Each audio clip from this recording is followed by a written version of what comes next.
관계 중심에 전도합시다. 그런 말씀으로 오늘 나눕니다. 인간은 사회적 동물이고 관계적 존재입니다. 관계는 우리 일상에 접촉하고 있는 모든 사람들, 삶의 현장, 가정, 학교, 직장, 사회, 교회, 그 모든 곳에서 관계를 맺고 살아가는 사람들입니다. 우리가 직접적으로 영향을 미치기도 하고 또 영향을 받고 살기도 합니다. 그래서 관계보다 더 중요한 게 사랑입니다. 관계 없이 사랑이 전달될 수 없습니다. 관계가 철로라면 기차가 사랑으로 비유할 수 있습니다. 사랑이란 기차가 가기 위해서는 관계라는 철로가 반드시 있어야 된다는 겁니다. 우리 삶의 아픈 순간 또 위기의 순간 어떤 상황 속에서 우리가 한번 왜 그런 일이 일어났는지를 생각해 보면 거의가 관계가 깨졌기 때문입니다.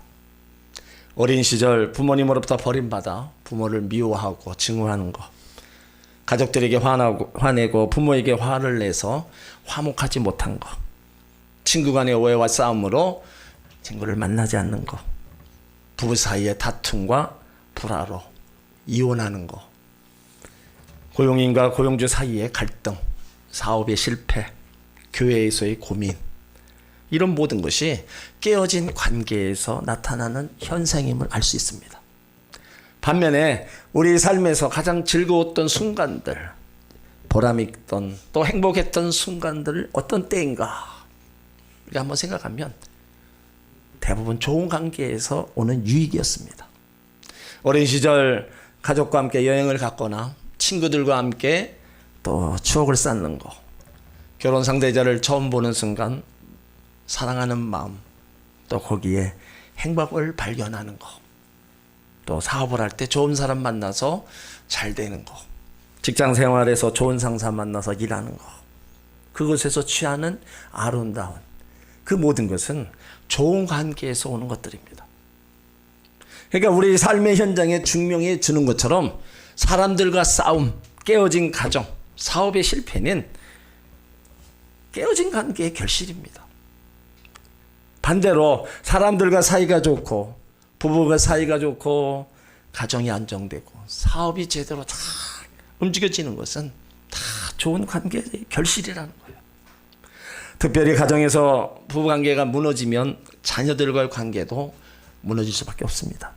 그러면 자녀들이 이 관계에 대한 중요성을 모르고 관계를 잘 유지해야 할 방법도 알지 못합니다. 좋은 관계에서 가정을 세우지 못하면 아이들이 좋은 관계를 이룰 줄 모른다는 거예요.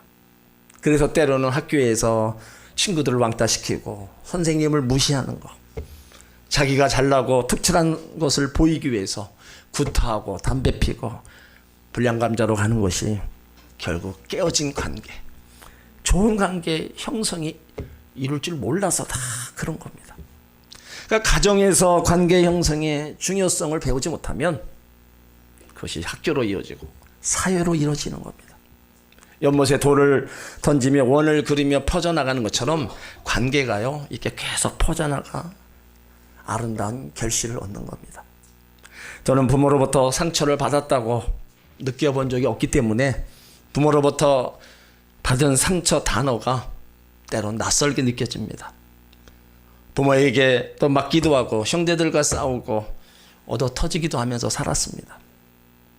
부모의 거친 말을 많이 듣고 자랐지만 그것이 부모의 사랑의 특유의 용어라고 생각했지 그 말에 대한 상처는 받지 않고 살았어요. 별로 문제 삼지 않았습니다. 그런데 요즘 많이 일어나고 있는 아동학대, 성추행, 폭력, 이런 모든 것은 또 그런 상처로 말미암아 묻어져 있던 그런 것들이 한꺼번에 터져나오는 느낌을 받아요. 상처는요, 관계가 깨어짐으로 나타나는 현상입니다. 그러니까 이런 것들이 아이들에게 내재되어 있고 그것이 결국은 친구들의 왕따, 교사 폭행, 범죄로 이어지는 그 시대를 맞이하고 있어요. 그러니까 가정에서 관계가 깨어지면 그것이 다양하게 계속해서 확대되어 나가는 겁니다. 학교, 직장, 사업, 결혼관이나 모든 것에 다 파괴되어 나타나는 겁니다. 우리나라의 심각한 것은요, 이 관계를 배우지 못하고 관계 형성의 모델을 보지 못해서 우리나라 이혼율이 1위를 달리고 있어요. 그것이 그냥 그런 게 아닙니다. 관계 형성에 문제가 생기고 그것이 깨어지다 보니까 어떻게 해야 되는지 그걸 모르기 때문에 결국에는 일어나지 말아야 될 일들이 우리 삶에서 나타나고 있는 거예요. 이 관계의 문제는요, 기업에도 큰 영향을 끼칩니다. 2000개 기업 사장들을 대상으로 여론조사한 결과를 보면 성공한 사장들의 성공 원리는 80대 20이라는 원리입니다. 80은 대인관계, 20은 전문 지시라는 거예요. 성공한 기업가들은 좋은 물건만으로 성공한 게 아니라 손님들과 직원들 간의 좋은 관계를 유지했기 때문에 성공했다는 겁니다. 그러니까 이 원리를 우리에게도 적용되는 거예요. 행복한 가정이란 부부 사이가 좋고 자녀 사이가 좋고 형제 사이가 다 좋은 관계가 유지되는 가정입니다. 그럴 때 먹을 것이 좀 부족해도 상관이 없어요. 가난하게 살아도 행복한 사람이 있고요, 부자로 살아도 불행하게 사는 사람이 있습니다. 그것이 결국에는 나와 연관된 사람과 어떤 관계가 형성되느냐에 따라서 그것이 나타나는 겁니다. 학생들도 선생님과 관계가 좋지 않으면 그 수업 시간이 재미가 없습니다. 하지만 그 선생님과 관계가 좋다면 그 수업 시간이 기다려지고요, 그 선생님이 가르치는 과목의 성적이 더 오를 겁니다. 그러니까 우리의 삶의 모든 대인관계, 어떻게 관계를 유지하냐에 따라서 그 결과는 엄청나게 크게 다르게 나타나는 겁니다. 여러분, 혹시 여러분의 가족과의 관계 어떻습니까? 혹시 깨진 분이 있습니까? 아니면 친구, 이웃과의 관계가 어떻습니까? 깨어진 분이 있다면 오늘 이삭이 사람들과 적대적 관계에서 어떻게 해결해 주는가를 이렇게 보면서 그 방법으로 한번 해결해 나가시길 바랍니다. 오늘 창세기 26장에는요, 이삭이 그랄 지방의 사람들과 관계가 별로 안 좋았어요. 이삭이 가서 우물을 팝니다. 그러면 그곳에 또 물이 나와요. 그런 그랄 사람들이 와서 또 그것을 뺏고 거기를 또 묻어버리고, 그러니까 이삭이 잘 되는 것을 보지 못했어요.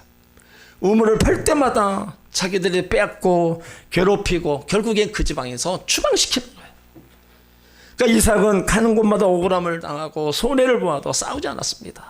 그냥 그대로 다 받아주고 그 자리를 떠난 거예요. 그가 한 일이라곤 제단을 쌓고 여호와 이름을 부르며 또 다른 곳에 우물을 판 겁니다. 이 말씀은 결국은 하나님이 은혜를 베풀어 주셔서 하나님이 이것을 해결해 달라는 그 믿음, 그 마음이 담겨져 있는 거예요. 그래서 때가 되어 하나님이 개입하셨어요. 그랬더니 블레셋 왕 아비멜렉과 친구 아우삭과 군대장관 비골이 찾아와서 화친을 맺자고 하는 겁니다. 아픔을 주고 상처를 주고 자기들의 재산을 빼앗았던 그들이 돌아와서 잘못을 돌이키고 용서를 구하며 화친을 구하는 거예요. 하나님 앞에 자기가 행할 것을 행하고 하나님의 도움을 구하니까 하나님이 역사하셔서 이제 사람이 안 되는 일을 하나님이 이루신 것을 볼 수 있습니다. 그래서 우리 인간의 중요한 두 가지 관계가 있습니다. 수직적 관계로 하나님과의 관계, 수평적 관계로 다른 사람과의 관계입니다. 하나님과 수직적 관계가 올바로 되어야 다른 사람과 수평적 관계가 회복되고 올바른 관계를 맺을 수 있는 겁니다. 그러니까 위에서 내리는 하나님의 사랑으로 공급받고 수평적으로 이제 그 사랑을 나눌 수 있는 거예요. 그러므로 가족과 이웃의 깨진 관계를요, 회복하고 화목할 수 있는 거는요, 결국에 하나님이 도와주셔야 됩니다.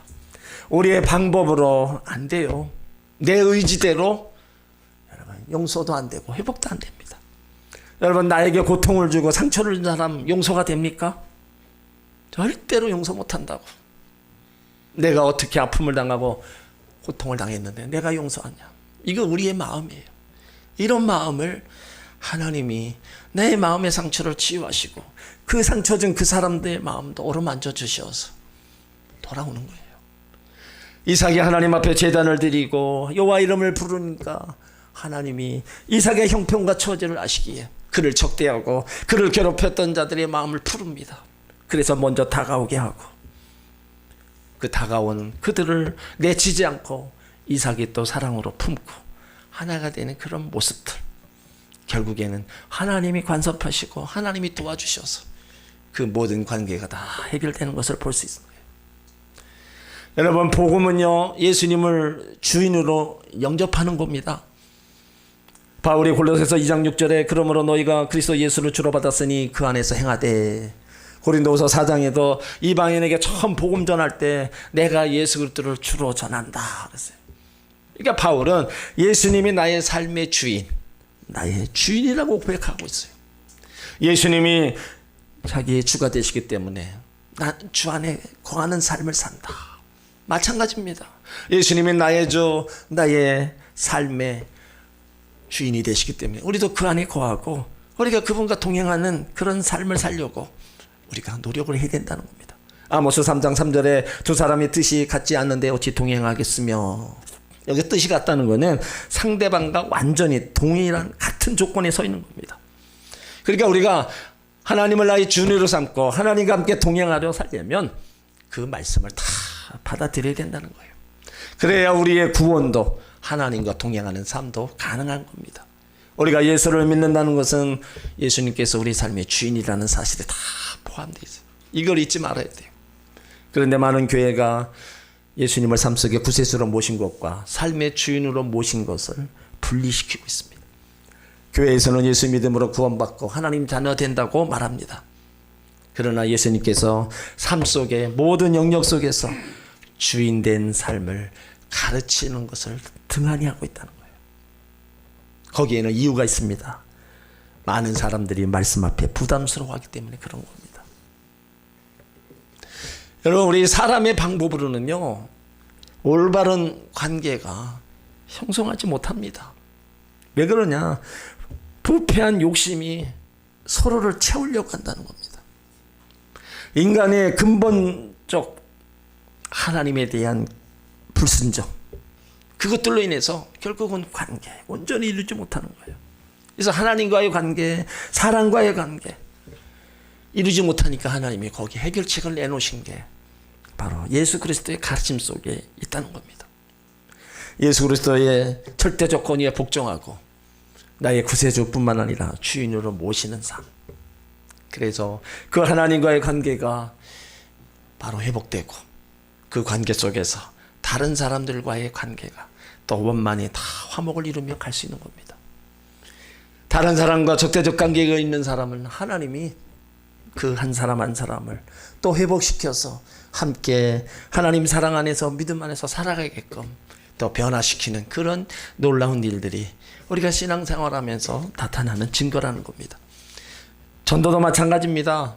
성경의 복음 전파를 보면 사람들과 관계가 좋을 때 그 사람에게 전도를 했어요. 자기 중심에서 관계 중심을 따라 복음이 전파됐다는 겁니다. 그러니까 내 친한 사람, 예수 먼저 믿은 사람이 교회 가자고 권해서, 예수 앞에 나가자고 권해서 나왔다는 거예요.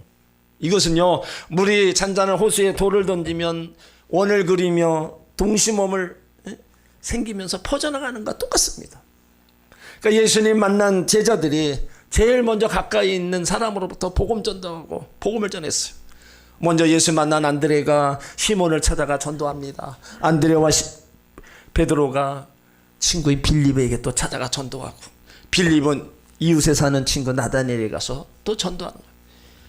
이게 관계가 좋으니까 그 복음을 전한 거예요. 많은 사람 놓고 전도한 게 아닙니다. 가장 가까이에 있는 가까운 사람, 관계가 좋은 사람, 이런 사람을 찾아가 1대1로 전도한 거예요. 사도행전 20장 20절에도 초대교회 성도들이 집집마다 전도했다고 그랬습니다. 그것은 관계가 좋은 이웃들에게 함께 복음을 전하며 나갔다는 거예요. 백부장 고넬료도 예수님 만나고 나서 가족들을 예수께 돌아왔어요. 다 데리고 왔습니다. 빌보 감옥의 간수장도 바울을 통해서 예수님을 알고 가족들을 다 예수 앞으로 데리고 왔어요. 그러니까 관계를 통해서 가장 가까운 데서부터 관계의 동심원을 따라 멀리 전파된 것이 바로 성경적 전도 방법입니다. 그러니까 관계 전도는 우리 삶의 현장에 관계를 맺고 있는 모든 사람이에요.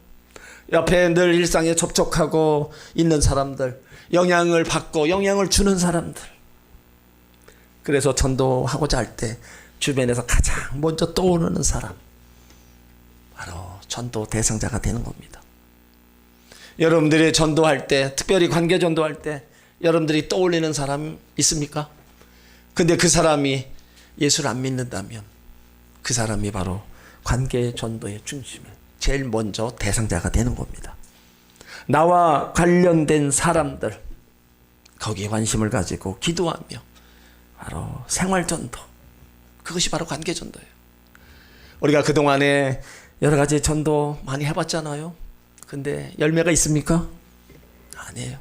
길거리 가서 복음지 전해주고 집마다 가서 전도지 넣어주고 어찌 보면 다 그거로 끝났어요. 그렇지만 가장 효과적인 전도가 바로 이 관계전도라는 거예요. 교회 성장연구소 설문지에도 보면 당신을 하나님께로 교회로 인도한 사람이 누구냐 그 질문에 친구, 친척, 이웃이 75%에서 90%입니다. 교회에 나오는 사람을 볼 때 친구나 친지를 통해서 나온 사람들이 한 86%가 넘어요. 그러니까 대다수 사람들이 친구와 친지와 이웃을 통해서 관계전도를 통해서 교회에 나오게 됨을 알 수 있는 거예요. 빙점의 소설을 쓴 일본의 미우라 아야코가 있습니다. 이 미우라 아야코는 평생 병을 달고 살았어요. 폐결핵에 파킨슨병, 암, 갖가지 희한한 질병을 바로 인생의 벗을 삼아 살았습니다. 생과 죽음의 갈릴길에서 매일 피를 흘리고 기나긴 투병 생활을 해야만 했어요. 그런데 어느 날 청년이 찾아와 예수님 이야기를 합니다. 피를 흘리고 언제 죽을지 모르는 이 초라한 여자가 예수가 무슨 가치가 있겠어요. 그러나 그를 찾아온 청년은 이 여인을 어떻게 보았는지 그녀를 붙들고 예수 믿으세요. 예수님은 당신의 구세주입니다. 예수님은 당신의 이 모든 고통에서 벗어나게 하고 영원한 하나님의 축복을 누리게 될 겁니다. 복음을 전해 주었어요. 아마 그 청년은요, 이 여인이 나중에 엄청난 작가가 되리라는 가능성을 보지 못했을 겁니다. 그러나 생명의 주관자이신 예수님을 만나고 났을 때 변화되는 거는요, 당연한 겁니다. 예수님을 믿고 만나고 보니까 생명과 그의 삶이 다 달라지는 거예요. 미우라 아야코는 자신이 가지고 있는 질병과 통증을 예수님 만나고 밝은 웃음으로 바꾼 사람입니다. 그의 소설과 작품은 그녀의 인격과 창조력에서 나온 산물입니다. 자, 어떻게 그녀가 창조력과 인격을 이렇게 가질 수 있었을까? 그녀는 자신 안에서 일어나는 일들을 이렇게 고백합니다. 아픔과 고통이 있었기에 기도했고, 아픔과 고통을 극복하고 싶어서 감사했고, 아픔과 고통을 인내하고 싶어서 찬양했고, 아픔과 고통을 해결하고 싶어서 신앙했습니다. 아픔과 고통이 없었다면 기도도 감사도 찬양도 믿음도 없었을 것입니다. 아픔과 고통이라는 큰 산을 넘기 위해 기도도 감사도 찬양도 믿음도 가지려고 했다는 거예요. 그러니까 그녀는 자신의 삶에서 만난 아픔과 고통, 질병 다 예수님 만나고 극복하면서 예수님과 사랑에 빠집니다. 그러면서 어떻게 하면 예수님을 드러낼 수 있을까 고민하며 기도하는 가운데 이렇게 다짐을 해요. 비록 나는 아프지만 다른 사람에게 항상 기쁨과 감사를 보여줘야 되겠다. 그때부터 그녀는 병실에 누워있는 동안에 아무리 아파도 짜증을 부리거나 남을 탓하지 않았고, 간호사가 오면 부드럽게 웃어주었고, 옆에 있는 사람들에게 항상 감사의 말을 아끼지 않고 예수님을 전해줍니다. 그리고 그 심한 고통과 아픔 속에서 시를 암송하며 데니엘이었어요. 아프지 않으면 드리지 못할 기도가 있다. 아프지 않으면 듣지 못할 말씀이 있다. 아프지 않으면 접근하지 못할 성전이 있다. 아프지 않으면 우러러 보지 못할 거룩한 얼굴이 있다. 아프지 않으면 나는 인간일 수 없다. 아픔을 기도로, 아픔을 경청으로, 아픔을 하나님 앞으로, 아픔을 예수님 임재로, 아픔을 존재의 조건으로 다 받아들였어요. 그래서 그녀의 작품을 읽는 사람들 대부분이 이구동성으로 하는 말이, 자신도 모르게 하나님의 살아계심과 하나님의 행하시는 일을 인정하면서 그런 하나님의 사랑을 받고 싶다는 마음이 은연중에 생기게 되었다 고백합니다.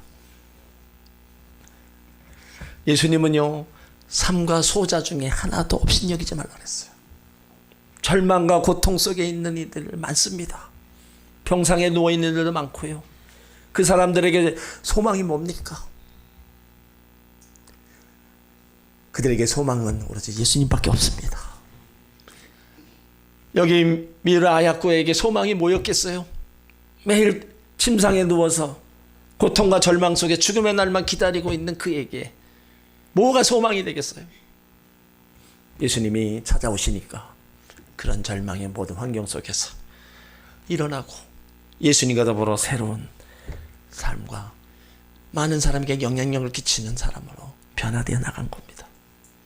여러분, 전도는요, 한 사람으로부터 시작되는 겁니다. 예수님이 간절히 바라고 소망하는 거, 세상 모든 사람들이 다 구원받는 거예요. 그렇다면 우리가 예수 믿는 우리가 그 마음을 조금이라도 안다면 무엇을 해야 되는가를 우리가 알아야 된다는 겁니다. 먼저 믿는 사람들이 예수님을 증거한다. 그래서 죄악과 절망 중에, 사망 중에 있는 영혼들을 우리가 전도하는 거예요. 예수님 부활하시며 우리 가운데 부탁하신 말씀이 바로 복음을 전파하라는 겁니다. 온 천하에 다니며 복음을 전파하라. 그 온 천하가 여러분의 가정일 수도 있고요, 친구일 수도 있고 이웃일 수도 있는 겁니다. 우리 주변의 사람들, 교회는 가고 싶은데 자기가 교회 가지 못하고 있는 사람, 누군가가 좀 나를 데려갔으면 하는 사람들이 있습니다. 그렇기 때문에 우리가 복음을 전하는 거예요. 우리도 누군가 위해서 우리가 복음을 받고 주님 앞으로 왔습니다. 그렇다면 하나님이 우리 가운데 원하시는 것 또한 그거예요. 하나님께서 우리가 얼마나 신앙생활을 오래 했느냐 별로 상관하지 않습니다. 오래 믿었는데도 누구를, 나와 관계에 있는 사람을 예수 앞으로 인도하지 못한다면 하나님의 그 뜻과 마음을 모르는 겁니다. 생명이 있는 그리스도인이라면, 은혜를 입은 그리스도인이라면 하나님께서 한 영혼을 구원받기를 바라시는지를, 왜 바라시는가를 우리가 알아야 됩니다. 그래서 우리가 이제 관계 전도의 그 필요성을 다시 한번 우리가 일깨워야 돼요. 이 관계 중심에서 가장 중요한 것은 바로 나입니다. 나로 인해서 이게 퍼져나가는 거예요. 이게 관계 전도시 내가 갖춰야 될 게 뭐예요? 믿음과 기도와 태도입니다. 내가 먼저 믿음의 굳건히 서는 거예요. 그래서 영혼 사랑하는 마음으로 전도하는 거고요. 내와 관계에 있는 사람, 아직도 주 앞에 나오지 않는 사람 복음 전하면서 그를 위해서 기도해 주는 거예요. 낙심하지 않고 실망하지 않고 그 영혼을 사랑하는 마음, 그거 하나만으로 다 이제 그에게 관심을 갖는 겁니다. 때로는 나와 관계가 좋지 않는 사람들도 있을 겁니다. 오늘 이삭처럼 하나님 앞에 제단 쌓고 기도할 때 하나님이 그들의 마음도 풀어주셔요. 그래서 그들이 나에게 달려오게 하고, 나에게 아픔 주고 상처 준 그 사람이 나에게 왔을 때 나도 또 사랑하며 용서할 수 있는 그 마음으로 그를 품을 수 있는 겁니다. 그렇기 때문에 관계가 좋든 안 좋든 아직 주님을 떠나 있는 내가 알고 있는 사람이 있다면 우리는 어쨌든 관심을 가지고 복음을 전해야 될 책임이 우리 가운데 있다는 겁니다. 우리는 효과적인 전도를 위해서 꼭 정해야 돼요. 부모가 됐던 자식이 됐던 친구가 됐던 바로 그 대상자를 분명히 전해야 돼요. 특별히 우리가 더 관심을 갖고 신경 써야 될 게요, 권력 친척입니다. 바울은요, 자기 형제들을 전도하기 위해서 내가 그리스도에게 끊어질지라도 그걸 원한다고 말하고 있어요. 로마서 9장 3절에 나의 형제 곧 권력의 친척을 위하여 내 자신이 저주를 받아 그리스도에게 끊어질지라도 원하는 바로다. 얼마나 자기 형제들이 주께로 돌아오기를 원했으면 내가 차라리 버림을 받을지언정 내 형제들이 돌아오기를 원한다는 이 바울의 마음, 영원 사랑하는 그 마음이 쫙 배어 있는 겁니다. 그렇다면 먼저 나와 관계를 맺고 있는 형제들, 가족들 아직 예수 앞에 없다면요, 이 바울과 같은 마음으로다가 우리가 복음을 전해야 돼요. 이 마음을 가지고 있다면 우리가 그에게 복음을 전하지 않을 수도 없고 기도 안 할 수 없는 겁니다. 우리 1세대들 정말로 힘들게 신앙생활하며 믿음 지켜서 왔습니다. 근데 문제는 뭐예요? 다음 세대가 이어받지 못하고 있는 거예요. 다음 세대가 하나님 앞에 와야 되는데 부모로부터 받은 그 믿음, 그 축복을 가지고 더 하나님을 잠 섬겨서 더 복 있는 삶을 살아가야 되는데 현실은 전혀 그렇지 않습니다. 부모 예수 믿고 자식 교회 안 나오는 가정이, 기독교 가정이 여러분 3분의 1도 안 됩니다. 여러분 정말 깊이 한번 생각해 봐야 돼요. 이거는요 그냥 넘길 문제가 아닙니다. 무엇이 문제인가? 부모 사이의 관계가 안 좋아서 아픔이 있고 상처가 있고 관계가 안 좋은 거예요. 그러다 보니까 말을 안 들어요. 여러분 관계만 좋아 보세요. 왜 부모 말을 안 듣습니까? 머리 크면은 말 안 듣는다. 아닙니다. 관계만 좋아 보세요. 부모가 얘기하는 거 다 받아들입니다. 그러니까 뭐가 문제가 있는 거예요. 이걸 빨리 풀어야 돼요. 하나님 앞에 기도해서라도 이걸 풀어서 최소한 내 가족만큼이라도 하나님 앞에 나오게 만들어야 돼요. 또 우리는 천하보다 귀한 영혼을 살리기 위해서요, 그들과 관계를 잘 맺어야 돼요. 관계, 다리 놓는 거잖아요. 관계 전도, 불신자들 복음과 연결하는 거예요. 다리가 없으면 그 사람이 복음을 알지 못하고 예수님도 영접할 수 없는 겁니다. 그래서 가능한 한 같은 시간을 같이 살아가야 돼요. 이미 관계를 맺고 있는 사람들, 지속된 만남으로, 말이 아니라 섬김으로, 혼자사가 아니라 여러 친구가 됨으로 자연스럽게 교회에 나오게 만들어야 됩니다. 어떻게 교회에 나오게 되었습니까? 첫 번째 대답이 저분이 너무 잘해줬습니다. 그리고 저 사람이 너무 변해서. 두 번째, 사람의 마음이 감동되면 현대 열매를 걷는 겁니다. 우리 교회가 다 잘 되고 못 되는 건요, 바로 결국은 전도에 있는 거예요. 봉사도 교육도 교제도 다 중요합니다. 전도가 안 되면 하나님 나라 확장도 안 되고 교회 성장도 안 되는 겁니다. 우리는 그동안에 나름대로 했어요. 그렇지만 결론은 안 된다. 그거는 마귀의 속삭임입니다. 그래서 원수 마귀는 계속 전도할 때 우리를 방해하는 거예요. 전도를 방해하는 환경과 세력이 물러가도록 우리가 기도하고 우리가 나가면 그 열매는 하나님이 거두시는 겁니다. 그러니까 내가 할 일을 안 해서 문제지, 내가 할 일을 계속하면 하나님이 역사하시는 거예요. 그러니까 우리는 자신이 예수를 통해서 믿고 듣고 경험한 것, 체험한 것 그대로 얘기해 주면 됩니다. 와봐라, 내가 만난 예수님, 나를 이렇게 변화시킨 예수님, 당신도 얼마든지 변화시키고 지금의 삶에서 얼마든지 부유하고 윤택하게 만들어줄 거다. 그대로 그냥 전하면 되는 거예요. 그래서 와서 예배를 드리는 순간, 말씀 듣는 순간, 찬양하는 순간 성령이 역사하셔서 예수 그리스도를 구로 영접하고 예수 없이는 살아갈 수 없다는 그런 믿음의 고백을 하며 하나님 앞에 더 가까이 나오는 겁니다. 그러니까 우리가 더 열심을 내야 되는 거예요. 더 힘을 내서 나와 관계를 맺고 있는 그가 주 앞에 나올 수 있게끔 그 역할을 잘 감당해야 됩니다.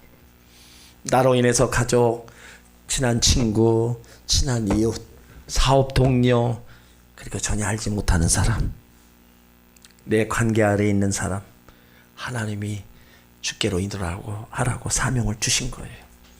그들에 대한 영원 구원의 책임을 바로 바로 나에게 주었다는 겁니다. 그러니까 이 내심을 가지고 계속 복음을 전하시길 바랍니다.